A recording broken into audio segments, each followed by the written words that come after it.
ಕನ್ನಡ ನಾಡಿಗೆ ಸ್ವಾಗತ. ನಾನ್ ಶರ್ಮಿತಾ ಶೆಟ್ಟಿ. ಇವತ್ತಿನ ಕನ್ನಡ ನಾಡಿಯ ಟಾಪ್ ಸ್ಟೋರಿಯಲ್ಲಿ ಸಿದ್ದಗಂಗಾ ಮಠದ ಶ್ರೀಗಳ ಬಗ್ಗೆ ನೋಡೋಣ. ನಡೆದಾಡೋ ದೇವರು ಸಿದ್ದಗಂಗಾ ಶ್ರೀಗಳು ಕ್ರಿಯಾ ಸಮಾಧಿಯಲ್ಲಿ ಶಿವೈಕ್ಯರಾಗಿದ್ದಾರೆ. ಚಿರನಿದ್ರೆಗೆ ಜಾರಿದ ಶತಾಯುಷಿಯ ಆತ್ಮ ಶ್ರೀಮಠದ ಗದ್ದುಗೆಯಲ್ಲಿ ಐಕ್ಯವಾಗಿದೆ. ಶ್ರೀಗಳಿಲ್ಲದ ಸಿದ್ದಗಂಗಾ ಮಠದಲ್ಲಿ ಮೌನ ಆವರಿಸಿದೆ. ಕಾಯಕ ಯೋಗಿಯ ಕಳೆದುಕೊಂಡ ಲಕ್ಷಾಂತರ ಭಕ್ತರು ಅನಾಥರಾಗಿದ್ದಾರೆ.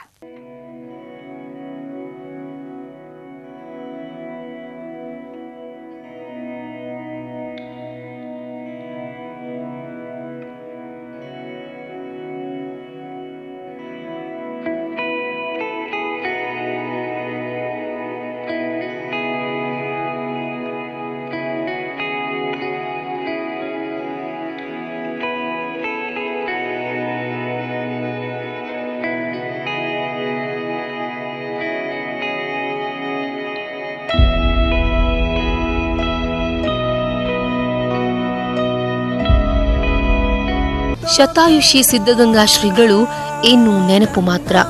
ಭಕ್ತಕೋಟಿಯನ್ನ ಅಗಲಿದ ಶ್ರೀಗಳು ನಿನ್ನೆ ರಾತ್ರಿ ಗದ್ದುಗೆಯಲ್ಲಿ ಐಕ್ಯರಾಗಿದ್ದಾರೆ. ಶ್ರೀಗಳಿಲ್ಲದ ಮೊದಲ ದಿನ ಶ್ರೀಮಠದಲ್ಲಿ ಅನಾಥ ಭಾವ ಕಾಡುತ್ತಿತ್ತು. ಮುಂಜಾನೆಯೇ ಸಿದ್ದಗಂಗೆಯ ಬೆಟ್ಟದ ಮೇಲಿನ ಸಿದ್ದಲಿಂಗೇಶ್ವರ ದೇವಾಲಯದಲ್ಲಿ ವಿಶೇಷ ಪೂಜಾ ಕೈಂಕರ್ಯಗಳನ್ನ ನೆರವೇರಿಸಿದ್ರು. ಬಳಿಕ ಶ್ರೀಗಳು ಶಿವೈಕ್ಯರಾದ ಗದ್ದುಗೆಗೆ ಪೂಜೆ ಮಾಡಿದ್ರು. ವಿವಿಧ ಮಠಾಧೀಶರ ಸಾನ್ನಿಧ್ಯದಲ್ಲಿ ಮಂತ್ರ ಪಠಣೆ ನಡೆಸಿ ಗದ್ದುಗೆಗೆ ಅಭಿಷೇಕ, ಪುಷ್ಪಾರ್ಚನೆ ಮಾಡಿದ್ರು. ಈ ವೇಳೆ ಸುತ್ತೂರು ಶ್ರೀಗಳು ಉಪಸ್ಥಿತರಿದ್ದರು. ಇನ್ನು 11 ದಿನಗಳ ಕಾಲ ವಿಶೇಷ ಪೂಜೆ ಮುಂದುವರಿಯಲಿದ್ದು ಶಿಷ್ಯವೃಂದ ಆಗಮಿಕರು ಪೂಜೆಯನ್ನ ನೆರವೇರಿಸಲಿದ್ದಾರೆ. ಶ್ರೀಮಠದ ಶೈಕ್ಷಣಿಕವಾದ ಮಕ್ಕಳ ವಿಚಾರ ಇರಬಹುದು, ಎಲ್ಲವೂ ಕೂಡ ಸುಸೂತ್ರವಾಗಿ ನಡೆಕೊಂಡು ಹೋಗೋದಕ್ಕೆ ಯಾವುದೇ ಕೊರತೆ ಇಲ್ಲದ ಹಾಗೆ ಎಲ್ಲವನ್ನು ವ್ಯವಸ್ಥಿತವಾಗಿ ವ್ಯವಸ್ಥೆ ಮಾಡಿದ್ದಾರೆ. ಅದನ್ನು ಮುಂದುವರಿಸಿಕೊಂಡು ಹೋಗುವಂಥ ರೀತಿಯಲ್ಲಿ ನಮ್ಮನ್ನು ನಾವು ತೊಡಗಿಸ್ಕೋಬೇಕು. ಅವರ ಆಸೆನೇ ಈಡೇರಿಸೋಕ್ಕೆ ನಾವು ಕೆಲಸ ಮಾಡಬೇಕಾಗಿರುವಂಥದ್ದು ನಮ್ಮ ವೈಯಕ್ತಿಕವಾದ್ದೇನಿಲ್ಲ. ಪೂಜ್ಯರ ಏನು ಅವರ ಅಪೇಕ್ಷೆ ಇದೆ ಅದನ್ನು ಮುಂದುವರಿಸ್ಕೊಂಡು ನಡೆಸ್ಕೊಂಡು ಹೋಗುವಂಥದ್ದು. ಭೌತಿಕವಾಗಿ ಇಲ್ಲದೆ ಹೋದರೂ ಕೂಡ ಭಾವನಾತ್ಮಕವಾಗಿ ಎಲ್ಲರ ಮನಸ್ಸಿನಲ್ಲಿ, ಎಲ್ಲರ ಹೃದಯದಲ್ಲಿ, ಪ್ರತಿಯೊಬ್ಬರ ಹೃದಯದಲ್ಲಿ ಅವರು ಶಾಶ್ವತವಾದಂತಹ ನೆಲೆಯನ್ನು ಹೊಂದಿರುವಂತಹ. ಪೂಜೆ ಬಳಿಕ ಭಕ್ತರಿಗೆ ಶ್ರೀಗಳ ಗದ್ದುಗೆ ದರ್ಶನಕ್ಕೆ ಅನುವು ಮಾಡಿಕೊಡಲಾಗಿತ್ತು. ನಿನ್ನೆ ಶ್ರೀಗಳ ಪಾರ್ಥಿವ ಶರೀರ ದರ್ಶನ ವಂಚಿತ ಭಕ್ತರು ಗದ್ದುಗೆಗೆ ನಮಿಸಿದ್ರು. ದಿನನಿತ್ಯ ಶ್ರೀಗಳು ಕುಳಿತು ಭಕ್ತರಿಗೆ ದರ್ಶನ ನೀಡುತ್ತಿದ್ದ ದಾಸೋಹದ ಬಳಿಯ ಗದ್ದುಗೆಯಲ್ಲೂ ಶ್ರೀಗಳ ಪಾದುಕೆ ಇರಿಸಿ ಭಕ್ತರಿಗೆ ದರ್ಶನದ ವ್ಯವಸ್ಥೆ ಮಾಡಲಾಗಿತ್ತು. ರಾಜ್ಯದ ಮೂಲೆ ಮೂಲೆಗಳಿಂದ ಆಗಮಿಸಿದ್ದ ಭಕ್ತರು ಶ್ರೀಗಳ ಪಾದುಕೆಗೆ ನಮಿಸಿದ್ರು. ಶ್ರೀಗಳ ದೇಹ ನಮ್ಮೊಂದಿಗಿಲ್ಲದಿದ್ದರೂ ಅವರ ಶಕ್ತಿ, ಆತ್ಮ ನಮ್ಮೊಂದಿಗಿದೆ ಎಂದು ಶ್ರೀಗಳನ್ನ ಸ್ಮರಿಸಿದ್ರು. ಕುಮಾರರು ಅಂತ ಶ್ರೀಗಳು ಶಿವನ ಭಕ್ತರೇ ಹೊರತು ನಮ್ಮಂತ ಜ್ಞಾನಿಗಳೆಲ್ಲ ಮಹಾಜ್ಞಾನಿಗಳು. ಇವತ್ತು 40 ಜನ ಇವರು ಮರಿತ ಕಂಡಾಗ ಇವತ್ತು ಲಕ್ಷಾಂತರ ಜನಗಳಿಗೆ ಅನ್ನ ಹಾಕೋ ಅನ್ನದಾನಿ, ವಿದ್ಯದಾನಿ, ಬುದ್ಧಿದಾನಿ ಇವತ್ತು ಜ್ಞಾನಿಯಂತೆ ಆಗೋದಿಟ್ಟಲ್ಲ. ಕೊಟ್ಟು ಮೊನ್ನೆ ಗುರುಗಳು ಚೇತರಿಸ್ಕೊಂಡರೆ ಅಂತ ಹೇಳಲು ಬಂದಿದ್ದೆ. ಕೇವಲ ಭಕ್ತರಷ್ಟೇ ನೋವಿನಲ್ಲಿ ಮುಳುಗಿಲ್ಲ, ಮಠದಲ್ಲಿರುವ ಜಾನುವಾರುಗಳು ಸಹ ಮೂಕ ವೇದನೆ ಅನುಭವಿಸುತ್ತಿವೆ. ರಾಸುಗಳು ಹಾಕಿದ ಹುಲ್ಲನ್ನ ತಿನ್ನದೆ ರೋಧಿಸುತ್ತಿವೆ.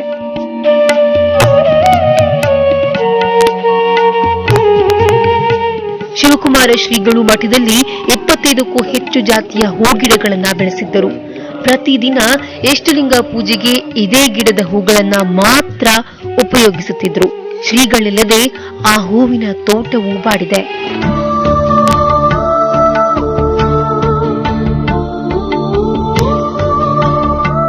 ಒಟ್ಟಾರೆ ಶಿವಕುಮಾರ ಶ್ರೀಗಳ ಅಗಲಿಕೆಯಿಂದ ಸಿದ್ದಗಂಗಾ ಮಠ ದೇವರಿಲ್ಲದ ಗುಡಿಯಂತಾಗಿದೆ.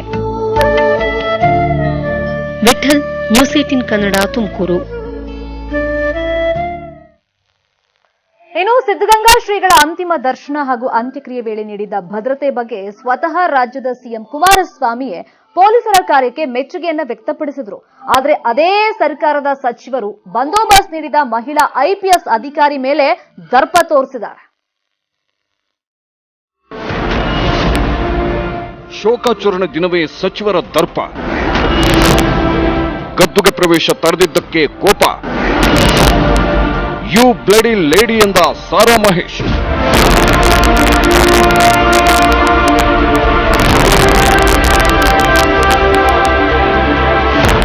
ನಿನ್ನೆ ತುಮಕೂರಿನ ಸಿದ್ಧಗಂಗಾ ಮಠದಲ್ಲಿ ಶ್ರೀಗಳ ಅಂತಿಮ ಕಾರ್ಯ ನಡೆಯುತ್ತಿತ್ತು.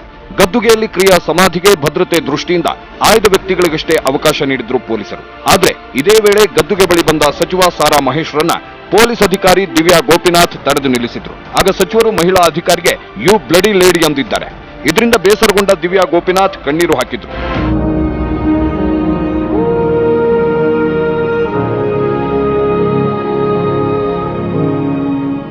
ಮಹಿಳಾ ಪೊಲೀಸ್ ಅಧಿಕಾರಿಗೆ ಸಚಿವರು ಆವಾಜ್ ಹಾಕಿರೋ ವಿಡಿಯೋ ವೈರಲ್ ಆಗ್ತಿದ್ದಂತೆ ದೊಡ್ಡ ಸುದ್ದಿ ಆಯಿತು. ಆದ್ರೆ ಸಿಎಂ ಕುಮಾರಸ್ವಾಮಿ ಮಾತ್ರ ಸಚಿವರನ್ನೇ ಸಮರ್ಥಿಸಿಕೊಂಡ್ರು. ನಾಡಗೌಡರು ರಿಕ್ವೆಸ್ಟ್ ಮಾಡಿದ್ರು, ನಾನು ಮಂತ್ರಿ ಇದ್ದೀನಿ, ಒಳಗಡೆ ಬಿಡಿ. ಇಲ್ಲ, ನಮಗೆ ಆದೇಶ ಇದೆ, ಬಿಡೋಕ್ಕಾಗಲ್ಲ. ಅವಾಗ ನಾನು ಅಲ್ಲೂ ಹೀಗೆ ಮಾಡಿದ್ರಿ, ಇಲ್ಲೂ ಹೀಗೆ ಮಾಡ್ತೀರಿ, ನ್ಯೂಸೆನ್ಸ್ ಕ್ರಿಯೇಟ್ ಮಾಡಬೇಡಿ, ಯೂಸ್ಲೆಸ್, ಬಿಡಿ ಒಳಕ್ಕೆ ಅಂತ ಹೇಳ್ಬಿಟ್ಟು ಹೋದ್ವಿ. ತಪ್ಪಾದು? ಒಳಗಡೆ ಎಂತೆಂಥವ್ರನ್ನ ಬಿಟ್ಟಿದ್ದೀರಿ ಅನ್ನೋದು ನೀವೇ ಸ್ವಲ್ಪ ಚಿತ್ರೀಕರಣ ಮಾಡ್ಕೊಂಡಿದ್ದೀರಿ. ಅದಕ್ಕಿಂತ ಮಂತ್ರಿಗಳಿಗೆ ಅಗೌರವ ತೋರಿಸ್ತಕ್ಕಂಥ ಹಿನ್ನೆಲೆ ಒಳಗೆ ಅವ್ರು ಹೇಳಿದ್ದಾರೆ. ಅಧಿಕಾರಿಗಳಿಗೆ ಕೆಲಸ ನಿರ್ವಹಣೆ ಮಾಡಬೇಕಾದ್ರೆ ಎಲ್ಲಿ ಲೋಪದೋಷಗಳಾದಾಗ ಅವರ ಗಮನಕ್ಕೆ ತರ್ತಕ್ಕಂಥದ್ದು ಅವ್ರ ಕರ್ತವ್ಯ ಮಾಡಿದ್ದಾರೆ. ಅದೇನು ಯಾರಿಗೂ ಅವಮಾನ ಮಾಡಬೇಕು ಅಂತಲ್ಲ. ನಾನು ಆಗಲೇ ಅದನ್ನು ಅಲ್ಲೇ ಸ್ಥಳದಲ್ಲೇ ಬಗೆಹರಿಸಿದ್ದೇನೆ. ಅದರಲ್ಲಿ ಸಾರಾ ಮಹೇಶ್ ಅವ್ರದ್ದು ಏನೂ ತಪ್ಪಿಲ್ಲ ಅಲ್ಲಿ. ಘಟನೆ ಬಗ್ಗೆ ಮಾತನಾಡಿದ ದಿವ್ಯಾ ಗೋಪಿನಾಥ್ ಇದೆಲ್ಲ ಸಹಜ ಅಂದ್ರು. ಆಮೇಲೆ ಸಚಿವರು ಏನಂದಿದ್ದಾರೋ ನನಗೆ ಗೊತ್ತಿಲ್ಲ ಅಂತ ಒಲ್ಲದ ಮನಸ್ಸಲ್ಲೇ ಸುಮ್ಮನಾದ್ರು. ಮತ್ತೆ ಈ ಒಂದು ಇಷ್ಟೊಂದು ದೊಡ್ಡ ಬಂದೋಬಸ್ತ್ ಆಗುವಾಗ ಸಣ್ಣ ಪುಟ್ಟ ಏರುಪೇರುಗಳು ಆಗೇ ಆಗ್ತದೆ. ಬಟ್ ಅಲ್ಲಿ ಅವರಿಗೆ ಸ್ಟಾಪ್ ಮಾಡಿರೋದಂತೂ ನಿಜ. ಬಟ್ ಆದ ನಂತರ ಅವ್ರು ಸಚಿವರಂತ ಗೊತ್ತಾದ ನಂತರ ನಾವು ಅವರಿಗೆ ಒಳಗಡೆ ಬಿಟ್ಟಿದೆ. ಅದು ಬಿಟ್ಟರೆ ಬೇರೆ ಯಾವುದು ಈ ಪದ ಬಳಕೆ ನನಗೆ ಗೊತ್ತೇ ಆಗಿಲ್ಲ. ಈಗ ತಾವು ಹೇಳಿದ ಮೇರೆಗೆ ನನಗೆ ಗೊತ್ತಾಗಿದೆ ಅಷ್ಟೇ. ಸಚಿವ ಸಾರಾ ಮಹೇಶ್ ಮಹಿಳಾ ಅಧಿಕಾರಿಯನ್ನೇ ನಿಂದಿಸಿದ್ದಾರೆ. ಮಾಡಿದ ತಪ್ಪಿಗೆ ಒಂದು ಸಣ್ಣ ಕ್ಷಮೆಯೂ ಕೇಳದೆ ಸಚಿವರು ಮೊಂಡುತನ ಮಾಡುತ್ತಿದ್ದಾರೆ. ದೇವರ ಕಾರ್ಯದ ಮೇಲೆ ಶೋಕಾಚರಣೆ ವೇಳೆಯೇ ಮಹಿಳಾ ಪೊಲೀಸ್ ಅಧಿಕಾರಿಯನ್ನ ನಿಂದಿಸಿದ್ದು ತಪ್ಪು ಅನ್ನೋದು ಜನರ ಅಭಿಪ್ರಾಯ.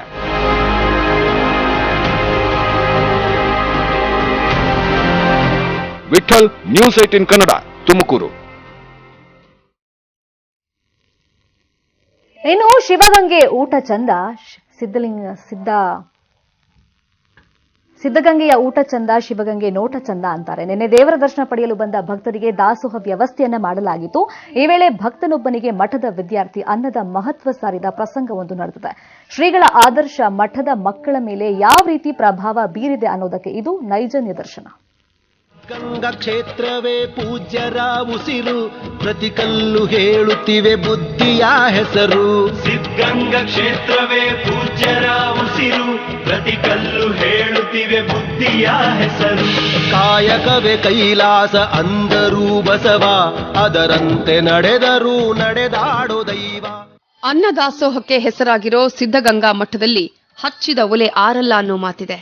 ನಡೆದಾಡುವ ದೇವರ ಅಂತಿಮ ದರ್ಶನ ಪಡಿಲೇಬೇಕು ಅಂತ ನಿನ್ನೆ ಲಕ್ಷಾಂತರ ಭಕ್ತರು ಸಿದ್ಧಗಂಗಾ ಮಠಕ್ಕೆ ಆಗಮಿಸಿದ್ರು.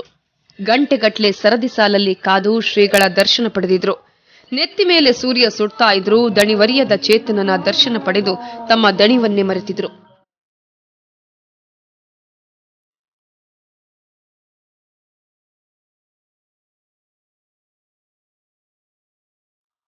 ದರ್ಶನಕ್ಕೆ ನಿಂತಿದ್ದ ಭಕ್ತರಿಗೆ ನೀರಿನ ವ್ಯವಸ್ಥೆ ಮಾಡಲಾಗಿತ್ತು. ಪ್ರಸಾದ ವಿತರಣೆಗೆ 10 ಕಡೆ ವ್ಯವಸ್ಥೆ ಮಾಡಲಾಗಿತ್ತು.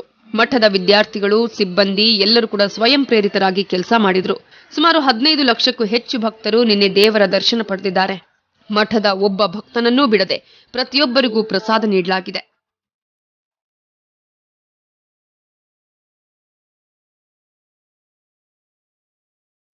ಇದೇ ವೇಳೆ ಮಠದ ಶಿವ್ ಎಂಬ ವಿದ್ಯಾರ್ಥಿ ಭಕ್ತರೊಬ್ಬರಿಗೆ ಅನ್ನದ ಮಹತ್ವ ತಿಳಿಸಿದ ಪ್ರಸಂಗವೊಂದು ನಡೆದಿದೆ. ಭಕ್ತರೊಬ್ಬರು ಪ್ರಸಾದ ಸೇವಿಸಿ ಉಳಿದ ಅನ್ನವನ್ನ ಚೆಲ್ಲಲು ಮುಂದಾಗಿದ್ದಾರೆ. ಈ ವೇಳೆ ಅವರನ್ನ ತಡೆದ ವಿದ್ಯಾರ್ಥಿ, ಸರ್, ಅನ್ನ ಚೆಲ್ಬೇಡಿ, ತಟ್ಟೆಯಲ್ಲಿರೋ ಊಟವನ್ನ ಪೂರ್ಣ ಮಾಡಿ ಅಂತ ಅನ್ನದ ಮಹತ್ವ ಸಾರಿದ್ದಾನೆ. ಅನ್ನ ಊಟ ಮಾಡಿ ಅರ್ಧಂಬರ್ಧ ಊಟ ಮಾಡಿ ಕಲ್ತಿದ್ದಕ್ಕೆ ತಡೆಗಡೆ ಮಾಡ್ತಾ ಇದೆ ಸರ್. ಈಗ ಅಲ್ಲಿ ನೀನ್ ಏನ್ ಮಾಡ್ತಿದ್ದೆ? ಅಲ್ಲಿ ಊಟ ಬಡಿಸೋದವ, ನೀ ಅಲ್ಲಿ ನಿಂತ್ಕೊಂಡು ಏನ್ ಮಾಡ್ತಿದ್ದೆ? ಅಲ್ಲಿ ಎಲ್ಲರೂ ಹೇಳ್ತಾ ಇದ್ದಾರೆ ಎಲೆ ಅವರೆಲ್ಲ ಚೆಲ್ಬಿಟ್ಟೋದ್ರೆ ಅದು ತಿನ್ಸೋದು ಅಥವಾ ಕಸದ ಬುಟ್ಟಿನೆಲ್ಲ ಎಲೆನೆಲ್ಲ ಡಸ್ಟ್ಬಿನ್ಗೆ ಹಾಕೋದು ಮಾಡ್ತಾ ಇದೆ ಸರ್. ನಿನ್ಗೆ ಈ ಥರ ಯಾರು ಹೇಳ್ಕೊಟ್ಟಿದ್ದು? ಅನ್ನ ವೇಸ್ಟ್ ಮಾಡಬಾರ್ದು, ಅದು ಹಸಿವನ್ನ ನೀಗಿಸುತ್ತೆ ಅನ್ನೋದನ್ನ ನಿಮ್ಗೆ ಯಾರು ಹೇಳ್ಕೊಟ್ಟಿದ್ದು? ಸರ್ ಹಿಂದಿನ ನಮಗೆ ಹೋದ ವರ್ಷ ನಮ್ಮ ಸರ್ ಹೇಳ್ಕೊಟ್ಟಿದ್ರು ಸರ್, ನಮ್ಮ ನಾಗರಾಜ್ ಸರ್. ಇಲ್ಲಿ ಬಂದಾಗ ಬುದ್ಧಿಯರು ಹೇಳ್ಕೊಟ್ಟಿದ್ರು ಸರ್ ನಮಗೆ. ಸಾವಿರಾರು ಜನ ಊಟವಿಲ್ಲದೆ ಪರದಾಡ್ತಿದ್ದಾರೆ. ಮುಂದೆ ಅನ್ನ ಸಿಗದ ಕಾಲ ಬರುತ್ತೆ ಅಂತ ಪಾಠ ಮಾಡಿದ್ದಾನೆ.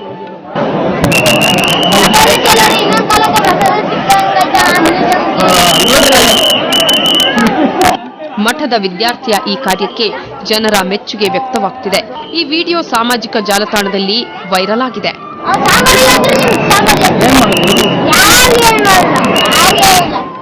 ವಿಠಲ್, ನ್ಯೂಸ್ 18 ಕನ್ನಡ, ತುಮಕೂರು. ನಡೆದಾಡುವ ದೇವರು ಶಿವೈಕ್ಯರಾಗಿದ್ದಾರೆ. ಆದರೆ ಅವರು ಮಾಡಿದ ಸೇವೆ ಎಂದಿಗೂ ಅಜರಾಮರ. ಅದೊಂದು ಗ್ರಾಮಕ್ಕೆ ಸಿದ್ಧಗಂಗಾ ಶ್ರೀಗಳು ಸಾಕ್ಷಾತ್ ದೇವರಾಗಿದ್ರು. ಆದರೆ ಆ ದೇವರ ಕಳ್ಕೊಂಡ ಆ ಗ್ರಾಮದ ಜನರು ಇವತ್ತು ಅನಾಥರಾಗಿದ್ದಾರೆ. ಗ್ರಾಮದಲ್ಲಿ ನೀರವ ಮೌನ ಆವರಿಸಿದೆ. ಯಾವುದಾ ಗ್ರಾಮ ತೋರಿಸ್ತೀವಿ ನೋಡಿ.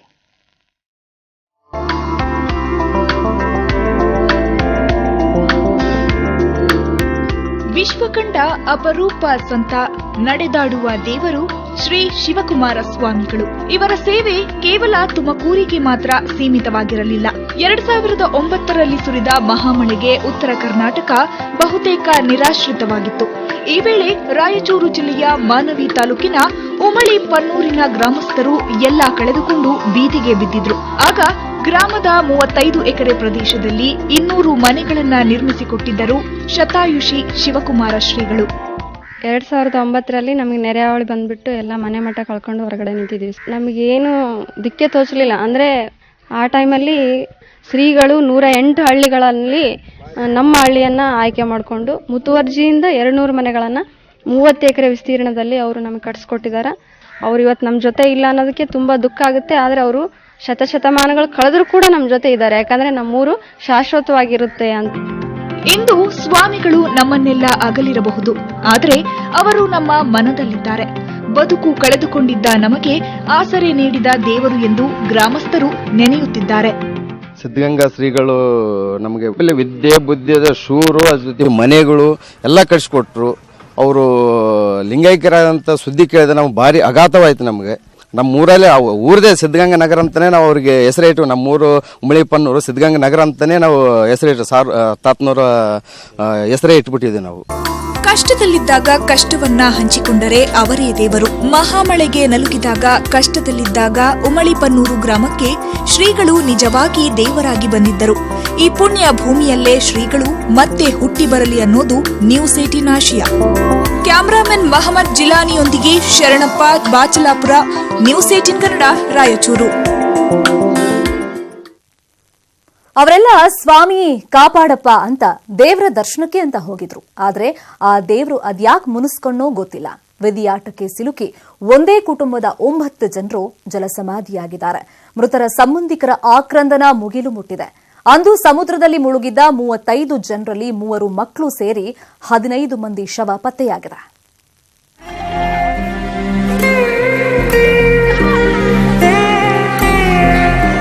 ಸಾಲು ಸಾಲು ಮೃತದೇಹಗಳು, ಶವಗಳ ಎದುರು ಮುಗಿಲು ಮುಟ್ಟಿದ ಆಕ್ರಂದನ. ಬಿಕ್ಕಿ ಬಿಕ್ಕಿ ಅತ್ತ ಗ್ರಾಮಸ್ಥರು. ಗ್ರಾಮದಲ್ಲಿ ನೀರವ ಮೌನ.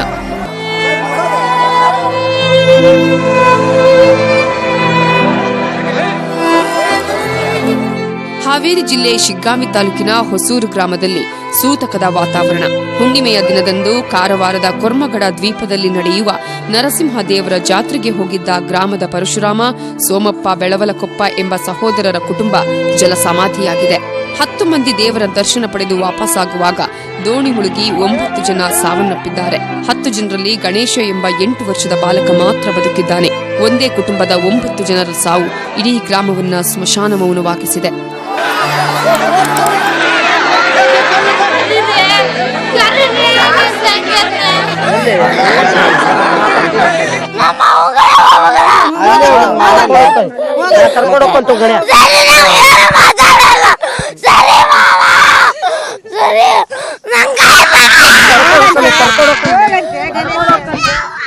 ಮೃತಪಟ್ಟ 9 ಜನರಲ್ಲಿ 7 ಮೃತದೇಹ ಸಿಕ್ಕಿದ್ದು ಇನ್ನಿಬ್ಬರ ಮೃತದೇಹಕ್ಕಾಗಿ ಶೋಧ ಮುಂದುವರೆದಿದೆ. ಮೃತದೇಹಗಳನ್ನ ಗ್ರಾಮಕ್ಕೆ ತರ್ತಾ ಇದ್ದಂತೆ ಮೃತ ಸಂಬಂಧಿಕರ ಆಕ್ರಂದನ ಮುಗಿಲು ಮುಟ್ಟಿತ್ತು. ದೇವಸ್ಥಾನಕ್ಕೆ ಹೋಗಿದ್ರಿ ಇವ್ರು, ಕಾರವಾರ ಅಂತಲ್ಲ. ಇಲ್ಲ ರೀ, ಈ ವರ್ಷ ಹೋಗಿದ್ರಿ. ಅವ್ರ ಹೋದ ವರ್ಷ ಕರ್ದಿದ್ರಿ. ನಮ್ ಚಿಕ್ಕಮ್ಮರ ಅತ್ತಿ ಮಗ ಅದನ್ರಿ ಇಲ್ಲೇ ಬೋಟ್ ಓಡ್ಸಕ ಕರ್ದಿದ್ರಿ. ಈ ವರ್ಷನೂ ಬರಲ್ಲ ಅಂತಂದ್ ಬೈದ್ರಿ. ಎಲ್ಲಾರನು ಕರ್ಕೊಂಬರ್ರಿ, ಬೋಟ್ನಾಗ ಕರ್ಕೊಂಡ್ ಹೋಗ್ಕನಿ ಅಂದ್ರಿ. ಆಸೆ ಬಿದ್ದೋಡೋದ್ರಿ. ಶಿಗ್ಗಾವಿ ತಹಶೀಲ್ದಾರ್ ಚಂದ್ರಶೇಖರ್ ನೇತೃತ್ವದಲ್ಲಿ ಗ್ರಾಮದ ರುದ್ರಭೂಮಿಯಲ್ಲಿ 7 ಮೃತದೇಹಗಳ ಸಾಮೂಹಿಕ ಅಂತ್ಯ ಸಂಸ್ಕಾರ ಮಾಡಲಾಯಿತು. ಇವತ್ತಿನ ದಿನ ಈ ದುರ್ಘಟನೆ ಏನು ನಡೆದಿದೆ, ಇದಕ್ಕೆ ಸಂಬಂಧಪಟ್ಟಂತೆ ತಾಲೂಕು ಆಡಳಿತ, ಪೊಲೀಸ್ ಇಲಾಖೆ ಮತ್ತು ಸಂಬಂಧಪಟ್ಟಂಥ ಎಲ್ಲ ಸರ್ಕಾರದ ಇಲಾಖೆಗಳಿಂದ ನಾವು ಯಾವುದೇ ರೀತಿ ಏರ್ಪೇರ್ ಆಗದೇ ರೀತಿಯಲ್ಲಿ ಅಂತಿಮ ಸಂಸ್ಕಾರ ಕ್ರಿಯೆಯನ್ನು ನೆರವೇರಿಸಿದ್ದೇವೆ. ತುಂಬ ದುಃಖದ ವಿಷಯ. ಇನ್ನು ಶಾಸಕ ಬಸವರಾಜ ಬೊಮ್ಮಾಯಿ ಗ್ರಾಮಕ್ಕೆ ಭೇಟಿ ಕೊಟ್ಟು ಮೃತರ ಕುಟುಂಬಸ್ಥರಿಗೆ ಸಾಂತ್ವನ ಹೇಳಿದರು. ಸರ್ಕಾರದಿಂದ ಹೆಚ್ಚಿನ ಪರಿಹಾರ ಕೊಡಿಸುವ ಭರವಸೆ ನೀಡಿದರು.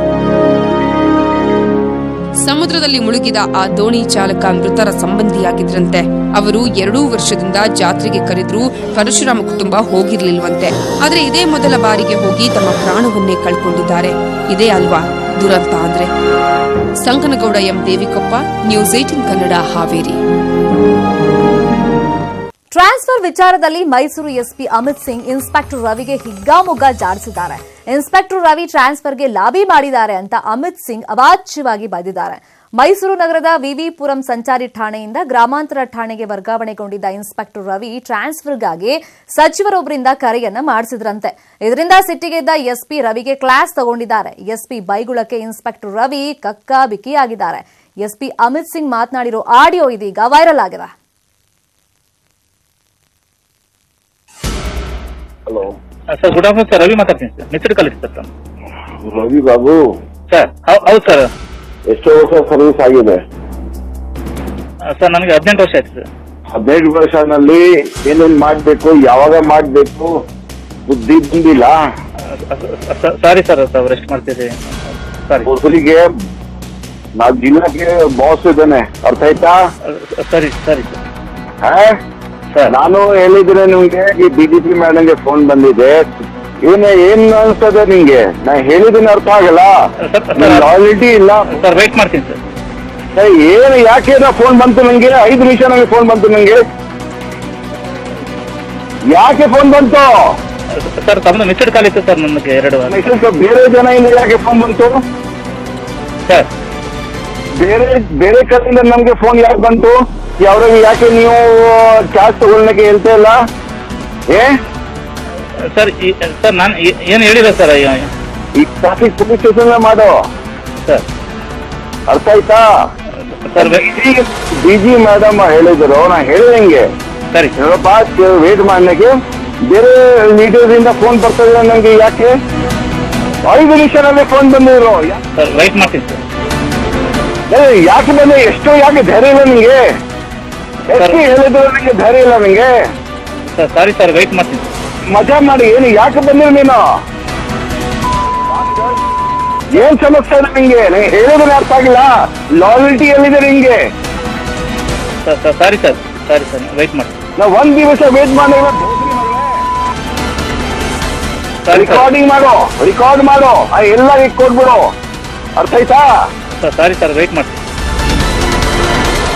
ತುಮಕೂರು ಸಿದ್ದಗಂಗಾ ಮಠದ ಶ್ರೀ ಶಿವಕುಮಾರ ಸ್ವಾಮೀಜಿಗಳಿಗೆ ಭಾರತ ರತ್ನ ಪ್ರಶಸ್ತಿ ನೀಡಬೇಕು ಅಂತ ನ್ಯೂಸ್ 18 ಕನ್ನಡ ಅಭಿಯಾನವನ್ನು ಶುರು ಮಾಡಿದೆ. ಇವತ್ತು ಪ್ರಧಾನ ಸಂಪಾದಕರಾದ ಸಿದ್ದು ಕಾಳೋಜಿ ನೇತೃತ್ವದಲ್ಲಿ ನ್ಯೂಸ್ 18 ಕನ್ನಡದ ತಂಡ ಕೇಂದ್ರ ಸಚಿವ ಡಿವಿ ಸದಾನಂದ ಗೌಡ್ರನ್ನ ಭೇಟಿ ಮಾಡಿ ಮನವಿಯನ್ನ ಸಲ್ಲಿಸಿದೆ.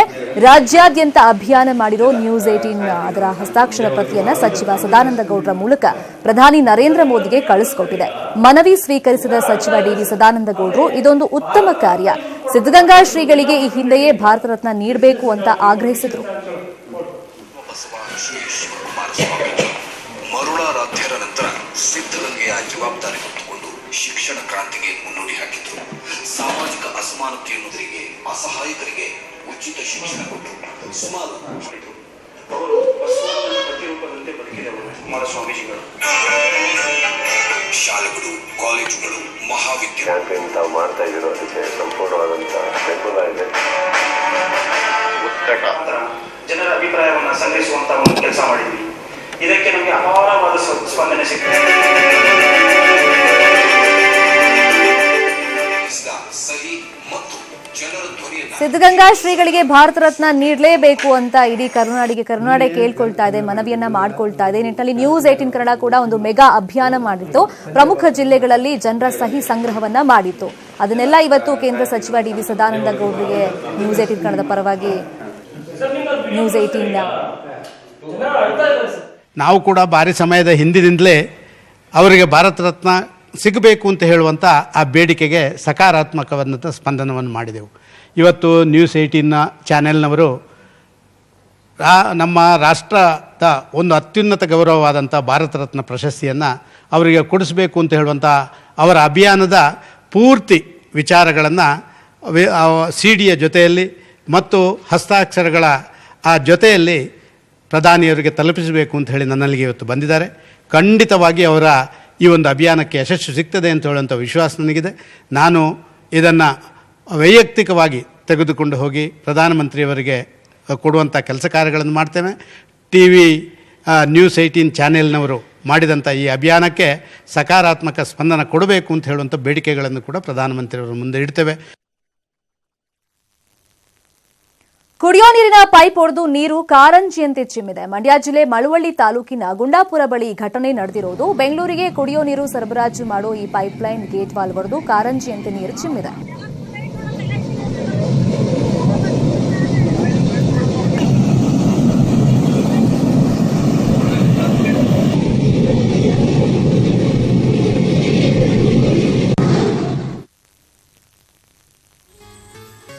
ಇದು ಇವತ್ತಿನ ಕನ್ನಡ ನಾಡೆ. ಇದೀಗ ತಾಯ್ತ ಯಂತ್ರ ಮಂತ್ರ ವಿಶೇಷ ಕಾರ್ಯಕ್ರಮ ಪ್ರಸಾರವಾಗುತ್ತೆ. ನೋಡ್ತಾ ಇರಿ ನ್ಯೂಸ್ 18 ಕನ್ನಡ. ಜಾಲ ನಮ್ಮದು, ಬಲ ನಿಮ್ಮದು.